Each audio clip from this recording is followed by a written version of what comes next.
오늘도 성령 충만을 사모하여 새벽을 깨우며 기도의 자리에 나오신 모든 성도님들 환영하고 축복합니다. 사랑과 은혜가 풍성하신 하나님 아버지, 흉악한 죄인인 우리를 예수 그리스도의 십자가 은혜로 용서하여 주시고 하나님의 백성 삼아 주시니 참으로 감사드립니다.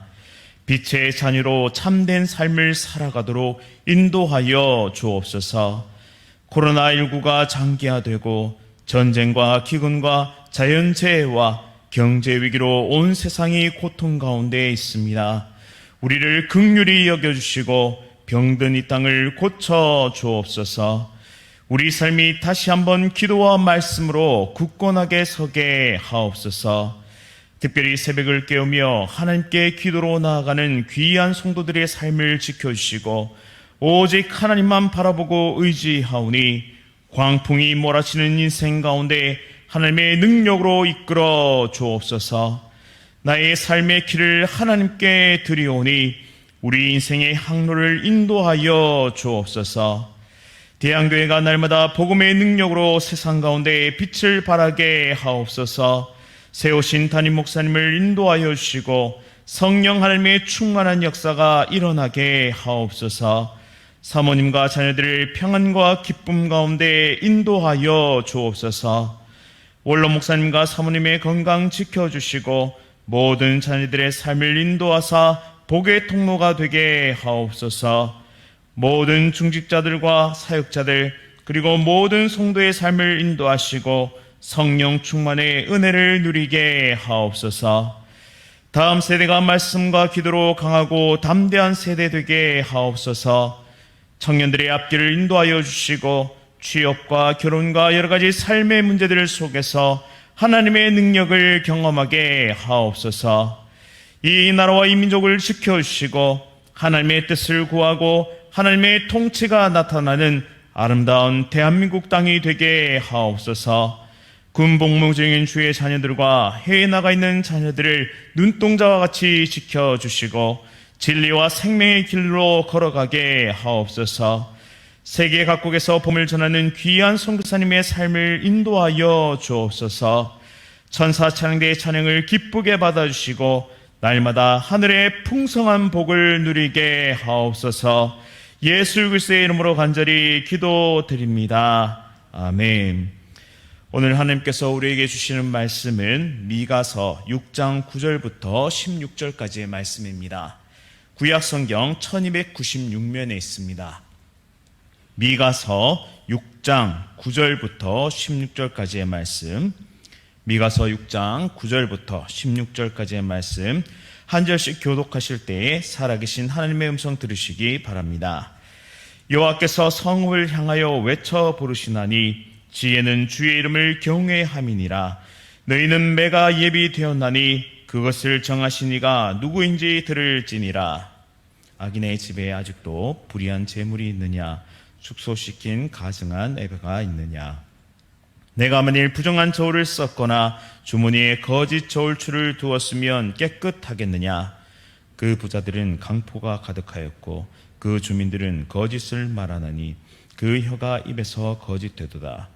그러므로 나도 너를 쳐서 병들게 하였으며 내 죄로 말미암아 너를 황폐하게 하였나니 내가 먹어도 배부르지 못하고 항상 속이 빌 것이며 내가 감추어도 보존되지 못하겠고 보존된 것은 내가 칼에 붙일 것이며 내가 씨를 뿌려도 추수하지 못할 것이며 감람 열매를 밟아도 기름을 내 몸에 바르지 못할 것이며 포도를 밟아도 술을 마시지 못하리라. 너희가 오므리의 율법례와 아합 집의 모든 예법을 지키고 그들의 전통을 따르니 내가 너희를 황폐하게 하며 그의 주민을 사람의 조속거리로 만들리라. 너희가 내 백성의 수욕을 담당하리라 하시더라. 아멘. 여전히 우리와 함께 하시는 하나님과 동행하라. 여전히 함께 하시는 하나님과 동행하라라는 제목으로 말씀을 선포하겠습니다. 오늘 본문에 앞서 미가 선지자는 하나님께서 진정 원하시는 것이 무엇인지를 6장 8절에서 밝혔는데요. 하나님은 공의를 행하고 인자를 사랑하며 겸손히 하나님과 함께 행하는 삶을 원하셨습니다. 이 말씀에서 강조하는 바는 무엇이냐면 가진 자가 가지지 못한 자에게 긍휼한 마음으로 행위로 그 모든 은혜를 베풀라라는 것을 강조하고 있습니다. 하나님께서 압제 당했던 이스라엘 백성들에게 공의를 행하사 자유를 주셨던 것처럼 고통 가운데 있는 형제와 이웃을 위해 은혜로 받은 물질과 능력과 힘을 흘려보내기를 하나님은 원하셨습니다. 그리고 사랑하는 마음으로 선을 행하는 삶을 살아라. 그것이 하나님께서 원하시는 것입니다. 하지만 이스라엘 지도자들과 가진 자들, 특별히 부자들은 앞장서서 가난한 자들의 것을 빼앗으려 하고 힘없는 자들의 것을 착취하였습니다. 미가서 3장 2절과 3절은 그 모습을 적나라하게 드러내고 있는데요. 너희가 선을 미워하고 악을 기뻐하여 내 백성의 가죽을 벗기고 살을 뜯어 그들의 살을 먹으며 그 가죽을 벗기며 그 뼈를 꺾어 다지기를 냄비와 속 가운데에 담은 고기처럼 하는구나 라고 적나라하게 표현하고 있습니다. 형제라는 이름이 무색할 만큼 하나님 백성이라는 칭호가 부끄러울 만큼 악하게 행동하였던 것이죠. 이들의 행동은 하나님의 은혜를 망각함으로부터 시작된 것입니다. 내가 가진 것이 내 힘과 내 능력으로 가진 것이라고 착각하기 시작할 때부터 절대 은혜로 받은 것들을 선하게 사용할 수도 흘려보낼 수도 없게 되는 것입니다.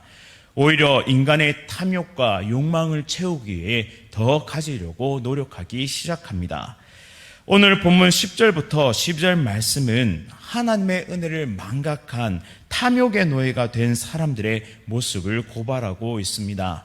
10절에 에바는 35리터의 곡물을 담을 수 있는 그런 광주리를 뜻하는데요.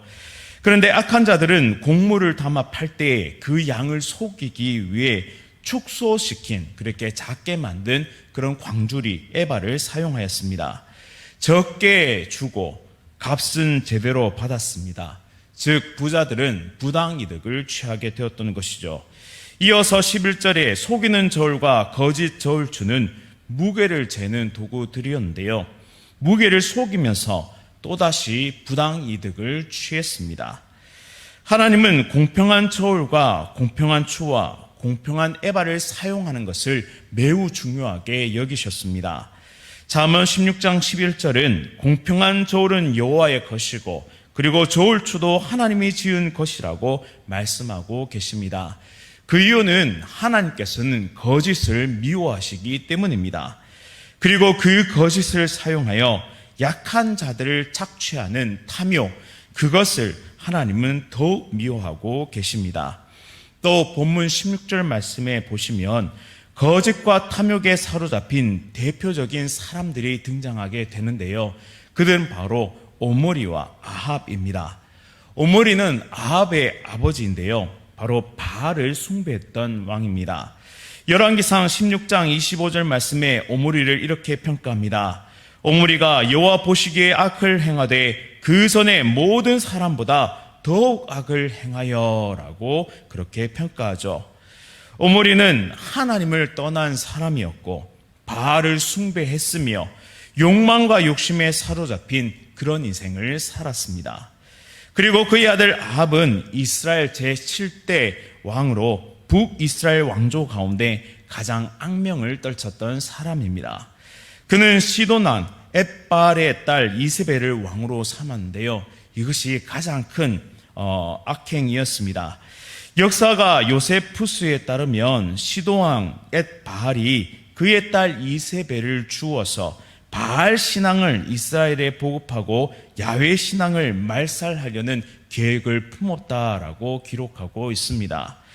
이세벨은 시집 올 때 바알 신상 아세라 목상을 가지고 왔고 아합과 신하와 온 국민들이 경배하도록 강요하였습니다. 또한 아합이 선량한 나봇의 포도원을 갖고 싶어하자 이것을 만류하기는커녕 나봇을 살해하고 그것을 빼앗게 됩니다. 즉 아합은 이세벨과 함께 하나님을 철저하게 떠난 삶을 살았습니다. 그의 아버지도 그의 아들도 하나님을 철저하게 떠난 삶을 살게 되었던 것이죠. 즉 이들은 거짓과 탐욕에 이끌린 삶을 살아가게 되었습니다. 문제는 탐욕이 인간의 이성을 마비시킨다는 데 있습니다. 즉 인간의 분별력을 완전히 흐트러 놓게 되는 것이죠. 아버지와 아들 2대에 걸친 이 악행의 결과는 참혹한 죽음으로 나타나게 됩니다. 아람과의 전쟁에서 죽지 않으려고 병사의 복장으로 변장하였던 아합 왕은 한 병사가 마구 쏘아 올린 길 잃은 화살에 맞아서 부상을 입게 되었고, 이리저리 도망치려 하다 실패하고 결국 해질 무렵에 죽게 됩니다. 그러나 이것은 결코 우연이 아니었습니다. 바로 하나님의 심판이었습니다. 이처럼 하나님을 버린 자의 최후는 심판밖에 없습니다. 그런데 안타깝게도 선지자 미가 시대의 모든 사람들이 오므리와 아합의 행위와 전탱을 쫓았다라고 말씀하고 있습니다. 그리고 오늘 본문 13절부터 15절에는 하나님이 악한 자들을 어떻게 심판하실지에 대해 말씀하고 계신데요. 그들은 곡식을 거두어 드리고 그리고 포도주와 감람을 거두어 드리지만 결코 그것을 누리지 못할 것을 선언하고 계십니다. 그리고 아무리 먹어도 그들의 배고픈 배가 채워지지 않을 것을 선언하시죠. 그리고 16절 말씀에 궁극적으로 하나님은 그 땅을 황폐하게 하시고 악한 백성을 다른 나라의 웃음거리가 되게 만드실 것이다 라고 선언하고 계십니다. 즉 하나님께서 택하신 이방 나라 강대국에 의해서 자유를 빼앗기고 타국의 노예로 끌려가게 될 것입니다. 인간에게 탐욕이 발동하기 시작하는 시점은 앞서 말씀드린 것처럼 하나님 은혜를 망각하는 시점부터 시작됩니다. 그런데 우리 또한 너무나 쉽게 하나님의 은혜를 잊어버리고 살아갑니다. 내가 누리는 모든 것들이, 또한 하나님께서 내게 주신 모든 것들이 하나님께서 베푸신 것임을 너무나 쉽게 잊어버린 채 살아가게 되는 것이죠. 그렇다면 그 은혜를 기억할 수 있는 방법은 무엇일까요? 그것은 바로 하나님과 동행하는 삶입니다.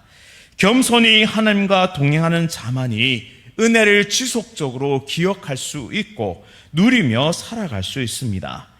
우리에게 성령 충만이 간절히 필요한 이유가 바로 이것입니다. 하나님과 동행하기 위해서는 성령님과 동행해야 합니다. 성령 충만의 은혜를 누려야 하는 것입니다. 사랑하는 성도님 여러분, 우리가 새벽마다 성령 충만하십니까? 이 성령 충만을 사모하십니까? 라는 문자를 받을 때마다 우리는 과연 어떤 생각을 하고 계십니까? 진정 성령 충만의 마음, 정말 성령 충만을 사모하는 마음으로 하나님과 동행하는 삶을 갈망하며 살아가고 계십니까? 우리 모두의 삶이 성령 충만으로 말미암아서 우리에게 주어진 모든 것이 하나님께로부터 왔음을 고백하며 하루를 시작할 수 있기를 간절히 원합니다. 그리고 날마다 그 크신 은혜를 깨달아서 믿음의 길을 달려갈 수 있기를, 또한 내게 주신 모든 것을 선하게 흘려보내며 나의 형제와 나의 지체를 세울 수 있기를 간절히 바랍니다. 그런데 이스라엘 백성들은 징계가 선포되는 이 가운데서도 머리를 굴리기 시작합니다. 징계의 의미를 깨닫고 회개하기보다는 임기응변식으로 벗어나려고만 하고 있습니다. 그런데 이 모습은 하나님의 분노를 촉발시키고 하나님의 분노를 더욱 가중시켰습니다. 이방 나라의 군대를 의지하려고 했는데요, 바로 눈에 보이는 강함을 쫓아서 이리저리 헤매다가 결국에는 가장 위대하신 하나님, 가장 강하신 하나님을 보지 못하는 그런 어리석음을 행하게 됩니다. 하나님의 결정이 징계라면, 또한 하나님의 결정이 이러한 심판이라면 그 징계와 심판 속에서 하나님의 뜻을 발견하려고 애써야 했습니다. 그것이 지혜라고 오늘 본문은 우리에게 가르쳐 주십니다. 인간적인 방법을 동원하여 벗어나려고 하지만 결코 하나님의 징계를 벗어날 수가 없습니다. 하나님의 마음을, 하나님의 뜻을 헤아릴 줄 아는지, 하나님의 음성을 담담히 들을 수 있는, 잠잠히 들을 수 있는 지혜, 그리고 하나님께 긍휼과 자비를 구하며 진심으로 회개하고 돌이킬 수 있는 지혜가 필요함에도 불구하고 여기서도 인간적인 생각과 인간적인 반응을 보이고 있는 이 이스라엘 백성들의 모습은 결코 낯설지가 않습니다. 우리도 징계를 받을 때, 또한 우리도 이러한 어려움과 고통 속에 있을 때 어떻게 하면 이 어려움을 벗어나려고만 그렇게 안간힘을 쓰면서 정말 강한 존재를 찾아서, 그리고 이것을 벗어나게 해줄 존재를 찾아서 우리는 이리저리 헤매고 있지만 궁극적으로는 하나님께 나아가지 못하는 그런 우를 범하고 있지는 않습니까? 시편 94편 12절 말씀에 여호와여 주로부터 징벌을 받으며 주의 법으로 교훈하심을 받는 자가 복이 있다라고 말씀하고 있습니다.